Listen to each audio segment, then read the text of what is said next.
3 লক্ষ টাকার বিনিময়ে আগরতলা থেকে বিপুল পরিমাণ গাঁজা বহিরাজ্যে পাচারের সময় অসম চোরাইবাড়ি ওয়াচ পোস্টের পুলিশের হাতে আটক গাঁজা সহ চালক। যদিও আগরতলা থেকে চোরাইবাড়ি পর্যন্ত জাতীয় সড়কের উপর অবস্থিত এতগুলো থানায় তল্লাশি করা হলেও গাঁজা আটক করতে সক্ষম হয়নি ত্রিপুরা রাষ্ট্রপতি পুরস্কারপ্রাপ্ত পুলিশরা। নামাঙ্কনে তল্লাশি করে নিজেদের দায়িত্ব খালাস করেছে পুলিশ। অপরদিকে অসম পুলিশের ধারাবাহিক সফলতায় বারবার ব্যর্থতা ফুটে উঠেছে ত্রিপুরা পুলিশের। ত্রিপুরা পুলিশ যেখানে তল্লাশি করেও গাঁজা আটক করতে সক্ষম হয়নি, সেখানে অসম পুলিশের নিকটে আগে থেকেই গোপন খবর পৌঁছে যায়। শনিবার একইভাবে আগরতলা থেকে HP 17E9474 নম্বরের একটি 12 চাকার ট্রাক গাড়ি বিহারের গাজীপুর যাওয়ার উদ্দেশ্যে ত্রিপুরার সীমান্ত পেরিয়ে অসম চোরাইবাড়ি ওয়াচ পোস্টের নাকা গেটে আসে।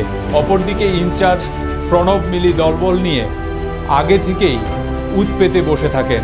সন্ধ্যা 6:30 নাগাদ গাড়িটি আসতেই সেটি আটক করে তল্লাশি চালিয়ে খালি বস্তার মাঝে থাকা গোপন কেবিন থেকে এই বিপুল পরিমাণ গাঁজা জব্দ করা হয়।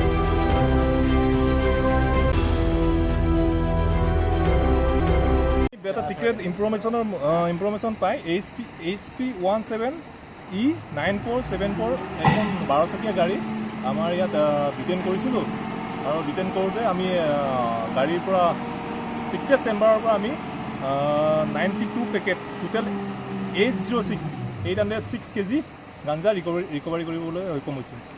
আৰু এজন অমিত কুমাৰ নামৰ হিমাচল প্ৰদেশৰ এজন মানুহ আমি ডিটেইন কৰিছোঁ। মালবিলাক ক'ত যাব আছে? গাঞ্জাবোৰ আপোনাৰ আগৰতলাৰ পৰা বিহাৰলৈ গৈ আছে। কত টাকার মাল হয়েছে? এইটো আপোনাৰ 1.5 crore এপ্ৰক্স। আমি এতিয়া ইনভেষ্টিগেশ্যন চলি আছে, আমাৰ ইনভেষ্টিগেশ্যন আৰু আমি সিজ কৰি আছোঁ আৰু তাৰ NDPS এক্টৰ মতে আমি এটা কেছ ৰেজিষ্টাৰ কৰি ইয়াৰ এগেইনষ্টে ড্ৰাইভাৰ এগেইনষ্টে আমি একশ্যন এজ পাৰ ল।